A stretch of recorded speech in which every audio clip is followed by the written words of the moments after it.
오늘 우리 목사님께서 좀 3.1 독립 만세운동 100주년을 기념해서 특별히 저 침례교 역사, 한국 침례교 역사와 관련한 그러한 내용들을 가지고 좀 설교를 좀 해달라 이렇게 요청을 하셔서 저는 오늘 좀 특별한 설교를 준비했습니다. 그것은 제가 오늘 설교 시간이긴 하지만 좀 강의에 준하는 그런 설교를 하겠습니다. 그래서 조금 우리 성도님들이 평소에 은혜를 많이 받으셨으니까 오늘은 조금 은혜보다는 강의를 듣는다 이런 기분으로 수업을 말씀을 들으시면 감사하겠습니다. 우리 그리스도인은 두 나라 국민입니다. 우리는 천국 국민이기도 하고 또 대한민국의 국민이기도 합니다. 우리 그리스도인들은 대한민국 지상의 나라를 어떻게 간주해야 될까요? 많은 사람들이 기독교 신자는 하나님의 나라에 가면 되지, 우리가 신앙생활 잘하면 되지, 우리가 이 세상에서 이 정치에 또 국가적인 일에 그렇게 크게 관여할 필요가 뭐가 있나 이렇게 생각하는 분들이 있습니다. 우리 침례교회도 종교 분리, 정치와 종교는 분리되었다 이렇게 믿는 교회입니다. 그러나 이것은 정치적인 행위에 교회가 개입해서 교회의 이익을 챙기는 그런 일을 해서는 안 된다 이런 의미지, 우리 그리스도인들이 국가를 사랑하고 나라를 사랑하고 애국 애족하는 것을 하지 말아야 된다 그런 의미가 아닙니다.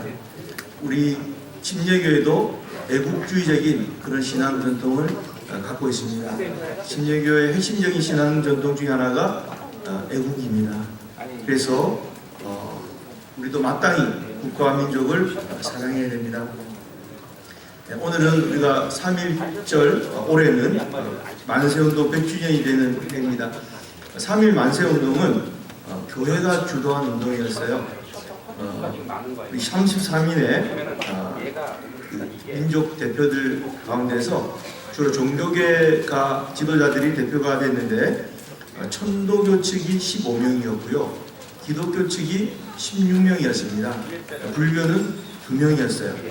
그러니까 약 절반이 33인 민족 대표 절반이 기독교인이었습니다. 그리고 3.1 독립운동에서 그 당시 우리 기독교 3.1 독립운동을 일으킬 당시에 기독교 인구가 약 우리 전체 인구의 한 1.5%였습니다. 그런데 3.1 독립운동의 거리에 나와서 시위를 벌였던 5,000명의, 그러니까 시위를 벌이고 감옥에 갇힌 사람들이 5,000명인데요. 그 중에 1,000명이 그리스도인이었습니다. 그러니까 5명 중에 1명은 기독교 신자였죠. 우리가 100명 중에 한 명 내지 1명 반, 1.5명 정도가 그리스도인이었는데 만세운동을 한 사람은 20%가 만세운동을 했고요. 특별히 여성들은 80%가 수감된 여성의 80%는 그리스도인이었습니다. 그러니까 3.1 독립운동은 우리 기독교가 주도했던 그런 운동이었다 이렇게 말씀드리겠습니다. 유관순 열사도 우리 감리교 신자였고요. 그렇게 하면서 하나님께서 원하시는 이런 정의를 외치는 그러한 일을 하게 됩니다. 우리 성경에도 애국 애족을 많이 가르치는데 우리가 존경하는 바울 사도도 로마서 9장 1절에서 3절의 말씀에 이런 말씀이 있습니다. 나에게는 큰 슬픔이 있고 내 마음에는 끊임없는 고통이 있습니다. 나는 육신으로 내 동족인 내 결례를 위하는 일이면 내가 저주를 받아서 그리스도에게서 끊어질지라도 당해받겠습니다. 이런 말씀이 있습니다. 그러니까 바울 사도가 예수님을 얼마나 사랑하는 걸 우리 잘 아시지 않습니까? 불굴의 열정. 그 바울 사도의 기도 중에 하나가 유대 백성이 예수님을 믿기만 한다면 내가 생명책에서 내 이름이 사라져도 괜찮겠다 하는 그런 뜨거운 열정이 있었습니다. 또 구약의 모세도 그런 동일한 고백을 했지 않습니까? 우리가 잘 알다시피 모세가 십계명을 받으러 산에 올라갔는데 너무 늦게 내려오니까 이스라엘 백성들이 아론을 시켜서 금송아지를 만들고 거기서 막 우상 숭배를 했잖아요. 근데 하나님께서 이스라엘 백성들을 진멸하겠다, 다 없애겠다 그랬더니 모세가 하나님 생명책에서 내 이름을 빼더라도 우리 민족을 살려주십시오 이렇게 기도했습니다. 참 위대한 두 하나님의 종이 국가 민족을 향한 그런 뜨거운 열정을 하나님의 기도드린 점을 우리는 성경을 통해서 잘 알고 있습니다. 또 오늘 읽었던 우리 말씀 에스더도 대표적인 아주 애국애족한 분이셨죠. 우리 에스더의 역사적 배경은 뭐냐면 이스라엘이 바벨론에 의해서 멸망했습니다. 바벨론은 이라크를 기반으로 하는 제국이었고요. 또 이 바벨론 제국은 또 이란을 기반으로 하는 바사 제국, 페르시아 제국에 의해서 멸망을 당했습니다. 그래서 페르시아 제국 때 고레스라는 그 황제가 이스라엘 사람들에게 고향으로 돌아가서 가라 그랬거든요. 그런데 남아있는 이스라엘 사람들이 있었어요. 고향을 안 가고. 그 중에 모르드게와 에스더가 있었습니다. 모르드게의 직업은 왕궁을 문을 지키는 문직이었어요. 그리고 에스더는 모르드게의 사촌 누이 동생이었습니다. 그런데 아마 나이차가 좀 났던 것 같아요. 에스더의 부모가 일찍 돌아가시고 모르드게가 자신의 딸처럼 에스더를 키웠어요. 근데 하루는 이 페르시아의 황제인 아하수에루가 이제 제국을 이루고 막 정복하고 나니까 기분이 좋았습니다. 그래서 막 연회자리를 만들고 제국의 모든 장군들 또 제후들을 불러 모아놓고 막 술을 마시고 기뻐했습니다. 그리고 한참 분위기가 들뜨자 자랑하려고 자기 부인 아주 아름다운 왕비 와스티를 데려오라 모시고 오라 그랬습니다. 남자들은 자기 부인을 자랑하고 싶은가 봐요. 그래서 오라 그랬는데 이 와스티가 안 왔습니다. 안 오니까 국왕이 이제 화가 났죠. 또 많은 사람들이 비판했습니다. 어떻게 왕후가 저렇게 행동하시면 온 제국에 여성들이 그렇게 똑같이 행동하면 안 되지 않겠습니까? 그래서 다시 왕비를 뽑게 됩니다. 그때 뽑힌 왕비가 에스더였습니다. 에스더는 아주 아름다운 그런 여인이었습니다. 그래서 에스더가 이제 왕후가 되고 아주 행복한 삶을 사는데 하나의 일이 생겼어요. 그것은 뭐냐면은 하만이라는 아주 국왕의 다음 2인자 되는 사람이 있었는데 이 사람이 굉장히 교만하고 그런 사람이었습니다. 이 하만이 왕궁 왔다 갔다 하는데 이 모르드게가 하만에게 절을 안 하는 겁니다. 그러니까 하만이 화가 나서 제가 누구냐? 제가 이스라엘 사람인데요. 유대인인데요. 이걸 왕궁에 문지기 하고 있습니다. 그래? 저는 내가 죽여야겠다. 그런데 모르드게만 죽이지 말고 내 성이 안 풀리니까 이스라엘 유대인들 다 죽여버려야겠다. 이렇게 하만이라는 사람이 계획을 세웁니다. 굉장히 교만하고 말하자면 좀 잔인한 사람이죠. 그러자 그 계획을 통해서 아하수에르 그 황제가 하만의 말을 듣고 유대인들을 이제 다 죽이라 이렇게 명령을 내리시게 되죠. 이 이야기를 듣고 모르드게가 이제 너무 힘들어하고 이제 자기 사촌 여동생 왕후인 에스더에게 이야기를 합니다. 그러자 에스더가 이제 오빠에게 이야기하는 내용이 나오죠. 그것은 뭐냐면 우리 페르시아의 법에 의하면 황제에게 불쑥 나타나면 누구든지 죽게 되어 있다. 그건 황후도 마찬가지다. 이렇게 이야기를 했습니다. 그러니까 모르드게가 그렇게 이야기하지 않습니까? 이때 네가 만일 잠잠하여 말이 없으면 유다인은 다른 데로 말미암아 노임과 구원을 얻으려니와 너와 내 집은 멸망하리라. 에스더야, 너가 우리 민족이 다 죽게 되었는데 너가 혼자 잘 살려고 입을 닥치고 있고 그렇게 하면 하나님 분명히 유대 백성을 살려주실 거야. 그러나 너와 내 집은 멸망시키실 것이다. 네가 황후로 있는 것이 지금 이때를 위함인지 어떻게 알겠느냐. 에스더가 그 말을 듣고 결심을 하게 되죠. 예, 제가 황제 앞에 나서겠습니다. 그러나 내가 황제 앞에 나갈 때는 3일을 금식하고 물도 마시지 않고 기도하고 나가겠습니다.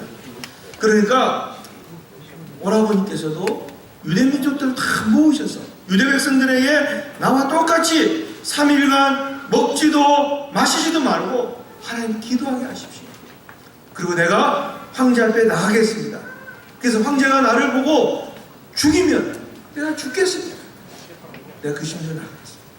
그래서 그 결과 우리가 잘 알듯이 황제가 에스더를 받아들이고 에스더의 요청을 들어줘서 모르드게가 달려야 될 그 장대에 하만을 달려서 죽이는, 그래서 이 유대인들은 불임절이라는 그런 아주 하나님을 찬양하고 기뻐하는 그 절기가 생겼다고 합니다. 전설에 의하면 에스더는 나이가 많아도 아주 미모가 사라지지 않았다, 그렇게 되어 있습니다. 성도님들, 우리 에스더의 사건을 통해서 우리가 민족과 국가를 사랑하는 그러한, 물론 하나님께서 택하신 백성 이스라엘을 구원하시는 하나님의 경륜을 통해서 이루어진 일이긴 하지만, 하나님은 에스더라는 사람을 통해서 일을 하셨고, 또 이 결과는 이스라엘 민족과 백성들이 죽음에서 구원받는 그런 역사를 이룬 것입니다. 우리 성도님들께서 잘 아시다시피 우리 기독교는 일제강점기에 두 가지 흐름이 있었습니다. 하나는 애국애족의 흐름도 있었고, 또 하나는 반대로 친일을 하는 부일하는 그런 역사도 있었습니다. 우리 천주교나 감리교회나 또 구세군이나 성공회 이런 데는 좀 더 부일, 친일 역사가 꽤 많습니다. 물론 그 안에 있었던 그 많은 또 성도들, 목사님들은 또 항의를 하고 또 반일하신 경우도 있었어요. 장로교 같은 경우는 또 끝까지 항의라는 그런 전통을 갖고 있었습니다. 그러다가 1937년 중일전쟁 이후로 급속히 한국에 있는 모든 문화가 친일적으로 흐르게 됩니다. 일본이 중국을 이겼기 때문에 이제 일본과 한국 내선 일체는 될 것이다, 이렇게 본 것이죠. 그래서 신사참배도 항의로 결의하고 장로교가 끝까지 버티다가 1938년 9월 총회 때 신사참배를 결의하게 됩니다.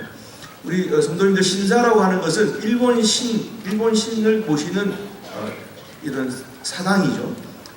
일본은 특히 천황은 신의 아들이다, 그래서 천황을 신격화한 것입니다.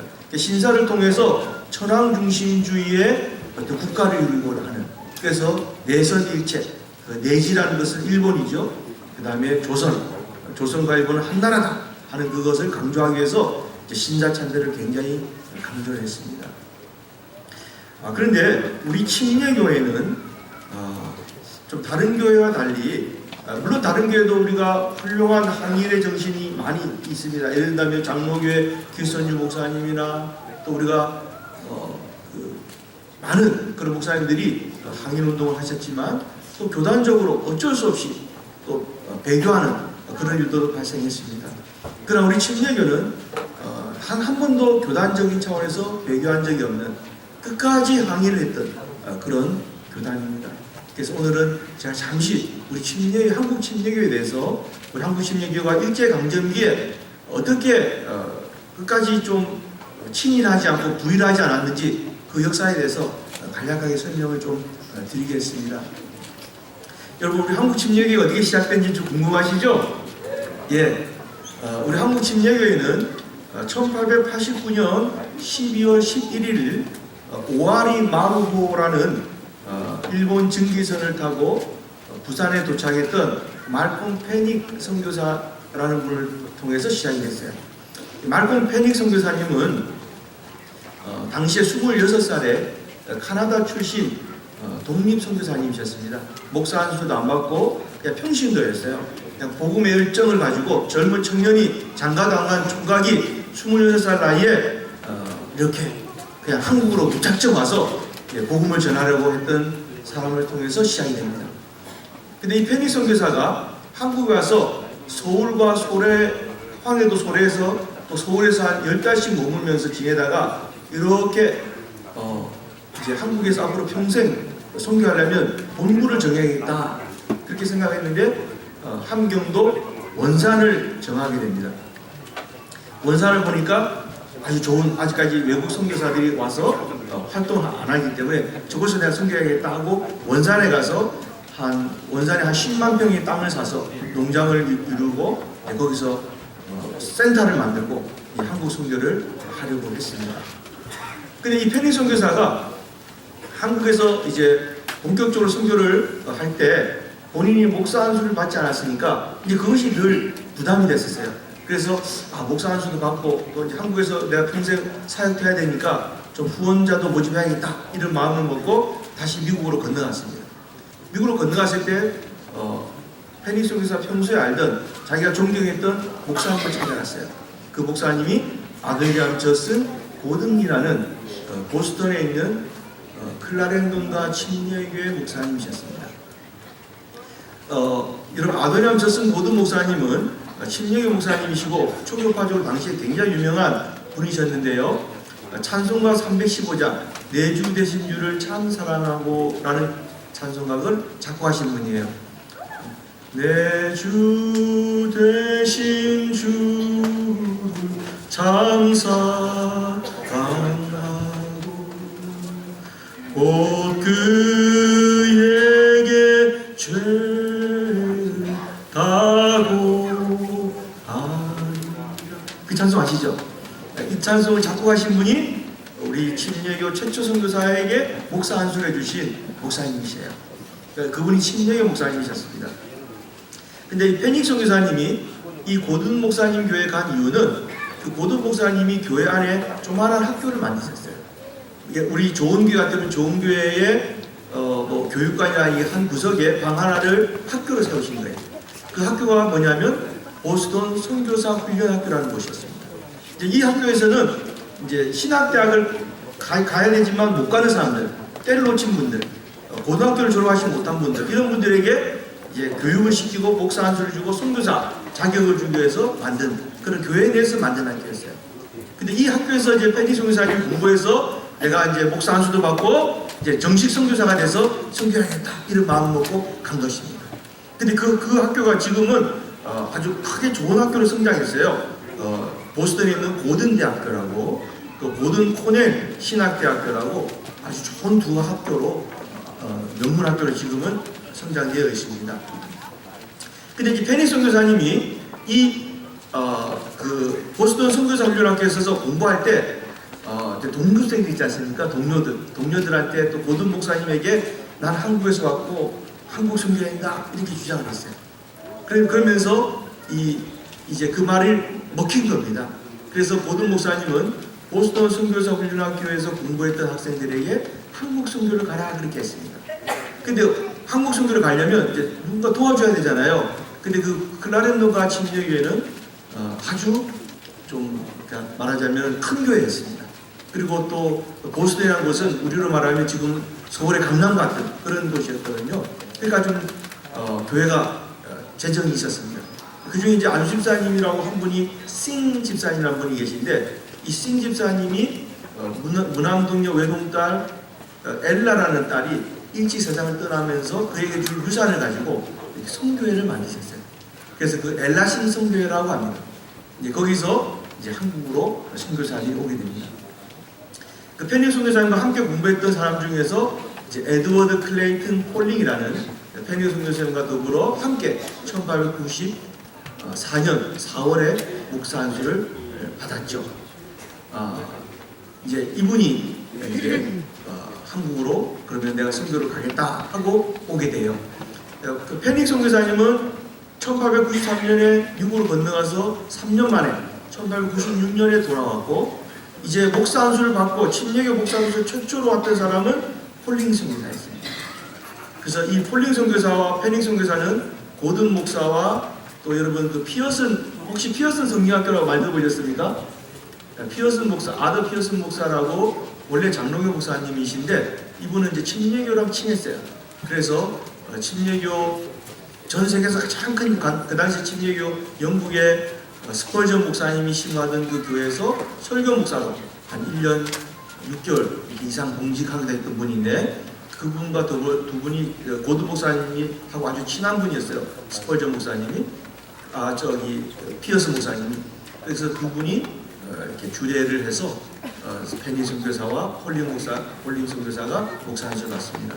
이 피어슨 성경학교가 지금은 평택대학교가 됐어요. 평택대학교 설립자는 우리 한국 침례교 최초 선교사들을 목사 안수를 줬던 고든 목사의 친구였다 하는 걸 여러분 성도님께서 기억해 주시면 되겠습니다. 그래서 이 엘라신 선교사들이 처음에 한국에 와서 선교를 할 때 어디에서 했냐면 서울에서 센터를 마련해서 했습니다. 지금 서울의 종로구 내자동 서울경찰청 자리에 1000평 규모의 센터를 가지고 있었어요. 그리고 이제 거기서 이제 본격적으로 서울에서 선교를 하다가 누구에게 침례를 줬냐면 지병석이라는 사람에게 최초의 침례를 줍니다. 지병석 씨는 군산 출신인데, 강경 출신인데 서울에 와서 토목 장사를 하는 그런 분이었어요. 그래서 이 폴링 선교사가 그런 예수 믿는 것이 확실한 지병석이라는 분을 이제 서울 한강에서 1895년에 여름에 침례를 줬습니다. 근데 지병석 씨가 이렇게 이야기했어요. 선교사님, 충청도에는 지금 선교사가 없습니다. 충청도에서는 지금 선교하는 분이 안 계시니까 충청도로 내려와서 선교해 주십시오. 이렇게 했습니다. 그래서 이제 폴링 선교사가 충청도로 내려와서 강경과 칠산에, 강경에 4,700평의 땅을 사고 공주에 2,500평의 땅을 사서 선교센터를 만들고 이제 선교를 했습니다. 그래서 우리 한국 침례교회는 충청도에서 시작이 돼요. 또 충청도는 침례교 선교사가 정주하고 가장 먼저 선교했던 곳이 충청도입니다. 그러니까 우리 침례교가 가장 먼저 발을 내딛어서 선교한 지역이 세 곳입니다. 원산, 충청도, 울릉도. 이 세 지역은 장로교나 감리교보다 먼저 우리가 가서 복음을 전했던 곳입니다. 자, 여러분, 이렇게 이제 침례교가 전신이 이렇게 엘라신 선교부터 시작이 됐고, 또 엘라신 선교사들은 1901년 이제 자기 선교를 다 끝내고 페니 선교사에게 이양을 하고 이제 본인들은 철수를 했어요. 그래서 페니 선교사가 그 선교지를 이양받고 오늘날까지 이렇게 침례교 전신으로 이렇게 교단을 만들어 왔습니다. 근데 이제 우리 침례교가 좀 비판을 받는 것 중에 하나는, 우리가 일제강점기에 독립운동에 참여하지 않았느냐, 왜 우리는 이렇게 국가와 민족이 어려울 때 좀 장로교와 감리교와 성결과 힘을 합쳐서 좀 했었어야 되는데 왜 안 했느냐 하는 그런 이제 비판이 있는데, 사실은 실제로 우리가 역사를 연구해 보면 우리 교단이 끊임없이 우리는 항일운동을 했었습니다. 다른 교단들은 항일도 하고 친일도 했지만 우리는 일관되게 항일만 했어요. 물론 우리 교단 내에서 일부 사람들은 친일하는 분들도 계셨어요. 근데 그분들은 교단을 떠나거나 아니면 교단에서 아주 극소수였고, 우리 교단은 처음부터 끝까지 일본의 통치에 대해서 반대하는 그런 입장을 가졌습니다. 우리가 을사보호조약이라고 1905년 11월 17일 날 체결이 되죠. 이것은 한일합방하기 전에 우리나라의 외교권을 빼앗는 그런 아주 실질적인 이제 국가로서 우리가 이제 합병이 되는 것이나 마찬가지인데, 그것이 일어나자마자 우리 침례교 전신인 대한기독교, 동아기독교는 1905년 11월 19일 날 그 장로교, 침례교, 감리교 세 교단이 모여서 함께 말하자면 구국기도회를 열었습니다. 대한매일신보 구간문 신문에 기록이 되어 있는데, 이 날짜가 1905년 11월 19일자인데요. 이때 이렇게 기록이 되어 있습니다. 장로회와 침례회와 민의회에서 공동한 연합회를 단결하여 기천 영명의 주주로 독일 무의하시고 전지전능하옵신 조물주 대주제 상제 야화학계 유기도를 공공지성으로 설행한다는데, 그래가지고 이제 기사가 이렇게 나온 거예요. 장로교, 침례교, 감리교가 세 교단 연합해서 기도회를 한답니다.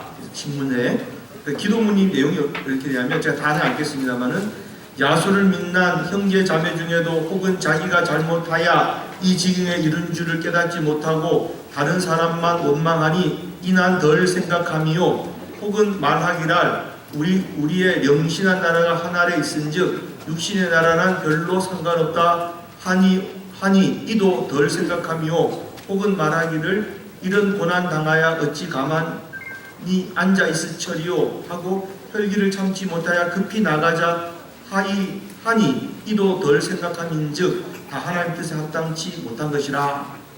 이게 무슨 말이냐면은 이제 한국 기도문에 이렇게 되어 있습니다.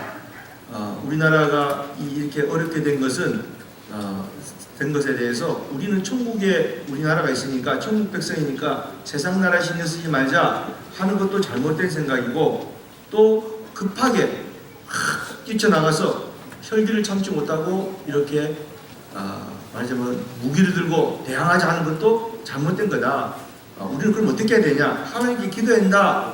우리 함께 기도하자. 기도는 매일 신시 오후 3시에서 4시 사이에 1시간 기도하니까 전 국민이 기도해달라 이렇게 하는 요청이 미국 기도문인데요. 이 기도문이 이렇게 되어 있습니다. 그런즉 하나님을 믿고 구하지 아니하는 데 있나니 대저 우리나라 사람이 사신 우상을 수봉하고 악독한 일만 행하여 하나님 주신 바 기름진 땅과 광산과 일용 만물을 감사함으로 받아 적당히 쓰지 않고 이렇게 해서 쭉 우리가 회개해야 된다. 하나님을 제대로 믿어야 된다. 기도와서 이 나라의 어려움을 하나님께 요청하자 하는 그런 구국 기도회를 이 세 교단이 함께 열었다. 우리 을사보좌에 입관한다. 다다음 날 바로 국기도를 함께 했다 하는 점이 있고요. 또 두 번째 우리 교단의 창립자인 페니 선교사님은 을사보좌에 있고 다음 1년 후에 1906년 8월 달에 마이 컨트리 대한 나의 조국 대한이라는 애국가를 작사했습니다. 이런 걸로 보면 우리 교단은 분명히 이렇게 말하자면은 친일적이지 않고 애국적인 그런 전통을 갖고 있는데 우리 페니 선교사님이 작사한 그 애국가를 제가 읽어드리면 우리 대한나라 대한국을 위해 노래합세 열 성조 나신데 또 돌아가셨네 모두 산 것 해셔 노래합세 우리 대한 이름 어찌 사랑할까 우리 대한 그 산과 고리나 그 강과 숲을 다 사랑하는 우리 노래합세 걱정하지 말고 하나님만 성자 의자 성자 믿세 구주 민난 백성 성경을 좇으면 아무 나라든지 핍박 없네. 그러니까 나라를 사랑하십시다. 우리나라 어찌 사랑하지 않을 수 있습니까? 우리나라의 산과 골과 강과 숲을 다 사랑합시다. 우리 하나님만 믿고 예수님만 믿읍시다. 하나님 믿는 백성 성경을 따르면 어떤 나라든지 핍박을 받지 않습니다. 마음 먹고 일어나 하나님 앞에서 기도합세 잘못된 일 자복 죄사함을 받아 기독교의 의지로 나라 세워 우리가 하나님 앞에 기도하고 잘못된 일 하나님께 회개하고 죄 자복하고 예수 그리스도께 나라를 세워달라고 기도하십시다. 이런 식의 애국가 가사를 애국가를 작사해서 성도들에게 부르겠다. 이때가 1906년입니다. 그러니까 1905년 을사보호조약 때도 우리는 애국적인 태도를 취했고 또 한일합방 이전에도 분명히 애국가를 지어서 불렀습니다. 자 그리고 또 1914년에 한 사건이 있었는데 그건 어떤 사건이냐면은 우리 페니 선교사님이 우리가 말하는 교단장, 총회장을 그 당시에 총회장이 10년 했거든요. 이제 8년만 하고 물러나고 다른 이종동 목사님이라는 분에게 넘겨줬는데 그때 모든 사람들이 신명균이라는 이 목사님이 돼야 된다라고 생각했어요. 왜냐하면 신명균 목사님이라는 분이 페니에게 바로 수제자였고 또 공이 컸습니다. 근데 페니 선교사님이 신명균 목사에게 물려주지 않고 이종동 목사에게 물려줬거든요. 그래서 그것이 참 의아했는데 신명균 목사가 못 참고 교단을 탈퇴해버립니다. 근데 탈퇴했는데 신명균 목사가 교단을 탈퇴해서 어디로 갔냐면 조합교회로 넘어가요. 이 조합교회라는 것은 뭐냐면 일본의 회중교회인데 이 일본 교회인데 일본이 우리 한국에서 소위 말해서 그 내선일체 한국 사람들을 일본의 정신, 일본의 신앙으로 신사참배도 하는 그런 교회를 만드는 오용교단이었어요. 그 오용교단에 신명균 목사가 넘어갔단 말이에요. 그런데 페닉 선교사는 아마도 신명균 목사의 이러한 생각들을 읽었던 것 같아요. 그래서 그에게 그런 총회장직을 넘겨주지 않았는데 신명균 목사가 결국은 나중에는 평양에서 목회를 하다가 1923년에 교회에서 결국 쫓겨났습니다. 그래서 성도들과도 관계가 좋지 않아서 조합교회에서 자기가 했던 조합교회에서도 쫓겨나는 그런 것이 있었습니다. 그래서 이렇게 볼 때 아마 또 그것도 우리가 추측을 할 수 있지 않겠는가 이렇게 생각이 되고요. 또 1915년에 일본은 포교계라는 것을 내라고 했습니다. 제가 좀 이렇게 설교 시간에 조금 강의해서 죄송합니다. 근데 이거는 강의하라고 하셔서 하는 겁니다. 그냥 이거 그렇게 준비하라고 목사님 말씀하셔서 제가 금방 이렇게 잠깐 우리 심령에 대해서 잠깐 설명드릴게요. 10분만 더 하면 됩니다. 자, 예. 1915년에 일본이 우리나라에게 포교계 해라 이렇게 했어요. 포교계라는 것은 뭐냐면은 기독교를 탄압하기 위해서 기독교의 모든 이 사정들, 예를 들면 좋은 교회 담임 목사님, 김덕현 목사님, 또 부목사님들 성함, 장로님들 성함, 권사님들 성함 다 적어내고 또 앞으로 그 교회를 새로 개최하려면 다 허락받아서 총독부가 허가하면 교회 세울 수 있고 또 교회 모든 사업들도 미리 다 보고하고 이렇게 하는 것이 포교계입니다. 그런데 이것을 제출하지 않으면 박해했습니다. 근데 다른 교단은 포교계를 제출했거든요. 근데 우리 교단은 안 했어요. 그래서 안 해서 어떻게 됐냐면 1917년부터 우리 교단은 다는 안 했지만 대표적인 교단들은 예배당을 사용하지 못했습니다. 그런데 1919년 3.1 독립 만세운동이 일어나니까 일본이 깜짝 놀라서 이 포교계를 완화시켜줬어요. 그래서 웬만하면 신앙생활을 잘하도록 도와줬어요. 그때 우리도 다시 문을 열고 또 포교계도 제출하고 그때는 이제 완화가 됐으니까 그렇게 했던 그런 역사가 있습니다. 또 두 가지 역사만 더 말씀드리면 되는데요. 1926년에 이 페니 선교사님이 어떤 그 교단에서 특별한 일을 하셨냐면 예수 믿는 성도 자녀들은 전부 다 학교를 보내지 마라 그랬습니다. 근데 우리가 장로교나 감리교 같은 경우는 병원이나 학교를 많이 세웠어요. 왜냐하면은 원래 이제 고종이 병원 사업과 학교 사업만 허락했거든요. 그리고 그것이 나중에 이제 발전해서 이제 선교 사업으로 이렇게 나가게 됐는데 우리는 침례교가 본격적으로 우리 한국에 선교를 한 것은 1950년부터 시작됐고 그 전에는 페닉 선교사라는 선교사 한 명이 했습니다. 그러니까 우리는 학교를 세울 수도 없었고 학교를 세우려고 하다가도 페닉 선교사가 마음을 접었어요. 그리고 우리 성도들 가정의 자녀들은 일본이 운영하는 공립학교에 보내지 마라 그랬다고. 근데 왜 공립학교에 보내지 마라 그랬는가? 이것이 우리 교단의 큰 문제였어요. 자녀를 공부시키지 마라 그러니까 부모 입장에서 도저히 받아들일 수 없었죠. 그런데 그 주된 이유가 뭐냐면 신사참배였어요. 일본은 철저하게 교육에 관심을 많이 기울였습니다. 일본 사람들은 학교의 학생들에게 철저하게 동방요배 신사참배, 그러니까 천황 있는 동쪽 향해서 절을 하게 하고 또 천황의 조상신에 대해서 절하게 하는 그런 교육을 시켰습니다. 그렇게 해서 일본 국민화시킨다. 이것이 일본의 굉장히 중요한 정책이었어요. 페닉 선교사가 이것을 알았던 것입니다. 그러니까 지금 가서 공부하는 것도 좋지만 결국은 신앙을 포기하게 된다. 그러니까 가지 마라. 그렇게 결단을 내렸는데 물론 이것이 반발이 많았죠. 그렇지만 끝까지 우리는 이런 그 항일적인 전통을 가져왔다 하는 말씀입니다. 이제 마지막으로 저희 교단은 이제 결국은 신사참배를 안 하고 황국요배를 안 하면서 1944년 5월 달에 우리 교단이 폐쇄가 됩니다. 이 폐쇄가 되는 아주 그런 비극적인 사건이 몇 번 일어났는데요.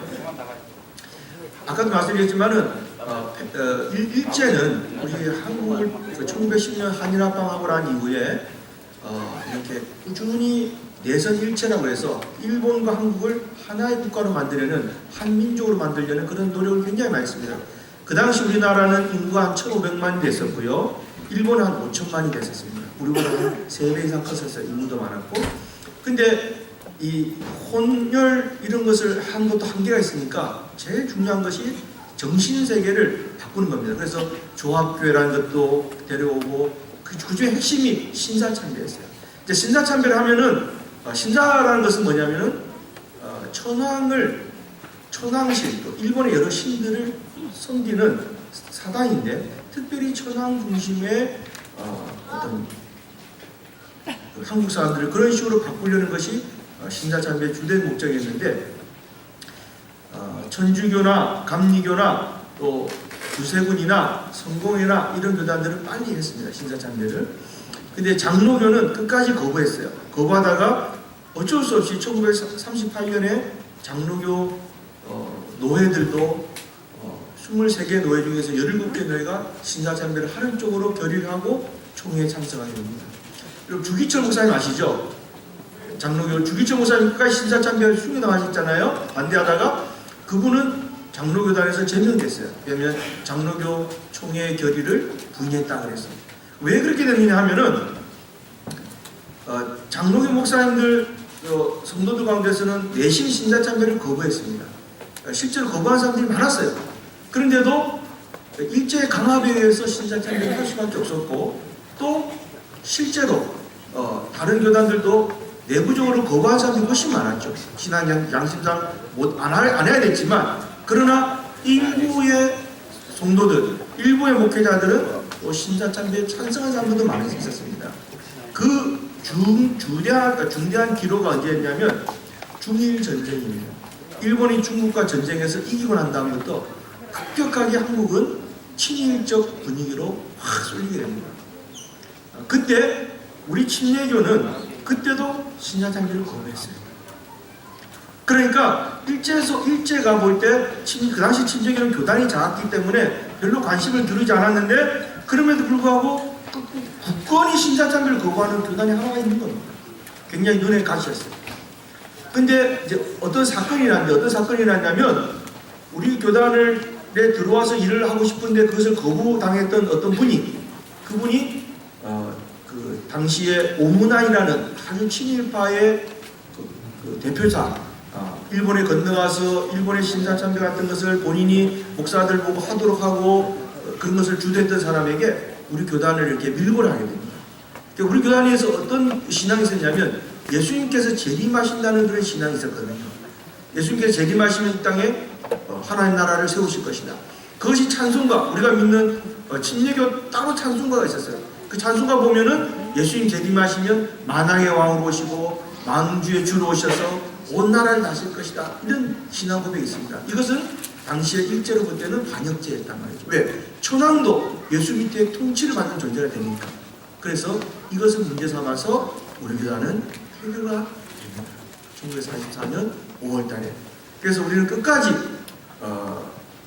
그래서 우리 교단이 해방된 이후에 1946년에 우리 침례교 전신인 동아기독교는 전국의 남한의 전국의 성도들이 400명이 안 되었어요. 뿔뿔이 다 흩어지고 박해를 많이 받았어요. 근데 하나님께서 도우셔서 남침례를 통해서 선교하시고 오늘날 한국의 가장 주류와 교단 중에 하나의 교단이 되게 하시고 복음적인 그런 교단으로 하나님께서 이끌어 주셨다 하는 것입니다. 성도 여러분, 이제 하나의 말씀을 잠깐 말씀으로 다시 돌아가겠습니다. 우리 에스더에 대해서 한번 생각을 한번 해보시죠. 에스더의 그 고뇌. 에스더는 사실 가만히 있으면 자기는 왕으로서 잘 먹고 잘 살 수 있었지 않습니까? 근데 에스더는 모르드게의 그 강권 권면 앞에서 결단하게 됩니다. 그리고 내가 죽으면 죽겠다 하는 그런 믿음의 고백을 하고 금식하고 왕 앞에 나가죠. 성도 여러분, 에스더의 이런 결단은 신앙에서 나온 것입니다. 하나님이 우리 이스라엘 백성을 사랑하시고 이스라엘 백성들이 이렇게 죄 없이 다 죽어가는 것은 하나님의 뜻이 아니다. 근데 내가 이때 가만히 있으면 내가 안 되는 거 아닌가? 예수 믿는 사람이 이렇게 하나님의 명백한 뜻이 훼손되는데 내가 입을 닫고 있는 것은 정말 신앙인의 모습이 아니지 않는가? 그래서 에스더는 결심을 한 것입니다. 아하수의 왕은 에스더가 유대인인지 몰랐어요. 그래서 그때 나타나서 이야기합니다. 야, 내가 사실 유대인입니다. 근데 내 동족이 다 죽게 됐습니다. 도와주십시오. 그래서 유대인 백성을 구원할 수 있었습니다. 성도님들, 우리가 예수를 믿는다, 우리가 신앙인이다 하는 것은 여러 가지로 우리가 설명할 수 있겠죠. 예수 믿는 것이 뭐냐? 예수 믿는 것은 하나님 뜻대로 사는 거다. 성령의 임재를 받고 또 성령님의 뜻대로 우리가 믿음으로 살아가는 것이 예수 믿는 거다. 하나님과 더불어 교제하는 거다. 기도하는 거다. 다 맞습니다. 다 옳은 정의인데 예수 믿는 것 중에 하나의 정의는 뭐냐? 하나님께서 원하신 것을 택하는 것을 믿음이라고 할 수 있어요. 이것이 하나님께서 원하시는 건가? 이것이 정말로 하나님께서 기뻐하시는 건가? 그러면 그것을 내가 하겠다. 내게 이익이 없어도 내가 당장 이 땅에 살 때 이렇게 선택하면 내가 고난받고 내가 손해받고 내가 힘들어도 이것이 하나님께서 원하시는 거라면, 이게 정말로 하나님 뜻이라면 나는 이 길을 가겠다. 그 좁은 길을 가는 것입니다. 3.1 독립운동에 나서서 만세운동을 외쳤던 분, 또 독립애국자들, 그들 중에서 그리스도인들이 참 많았거든요. 그들이 왜 그렇게 했느냐? 그것이 하나님 뜻을 믿었기 때문에 그랬어요. 내가 지금 나의 안위만 추구할 때가 아니다. 민족과 국가가 이렇게 힘들 때는 내가 분명히 일어나서 내가 손해를 보더라도 하나님, 내 살아있는 신앙이 내 속에 역사하시는 성령께서 나로 하여금 말하게 하신다. 그럴 때 말하는 것, 그 신앙인의 모습이에요. 그것이 신앙인 것입니다. 여러분, 애국자들은 어떤 사람들이죠? 나라를 위해서 자기 목숨을 바치고 나라를 위해서 자기가 손해본 사람들을 애국자라고 그럽니다. 반대로 매국노는 뭐죠? 내 이익을 위해서 나라를 팔아먹은 사람들을 매국노라고 그러는 거예요. 근데 우리가 막 애국자가 된다고 해서 천국 가는 것은 아니에요. 우리가 천국 가는 것은 예수를 믿고 예수를 믿는 믿음으로 살아갈 때 천국이 보장되는 것입니다. 우리가 성령께서 우리 속에 내주하시고 날마다 성령과 우리가 교제하고 기도하고 그 믿음으로 이 세상에서 빛과 소금의 사명을 감당하고 살아갈 때 천국이 보장되는 거예요. 그런데 그리스도인들은 애국하게 된다는 거예요. 그리스도인들은 민족을 사랑하게 된다는 거예요. 왜?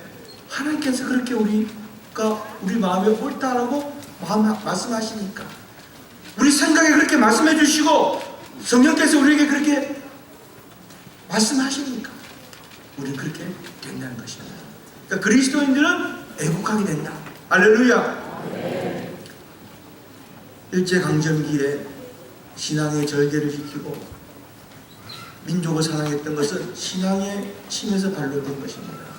그 성도님들, 우리 3.1 독립만세운동 100주년 우리가 특별한 예식도 가지고 했는데, 하나님의 세우신 이 금수강산을 사랑하시고 또 민족을 위해서 우리 성도님들 기도하시고 나라를 위해서 기도하시고 그렇게 하시는 성도님 되시기를 간절히 축원합니다. 기도하시겠습니다.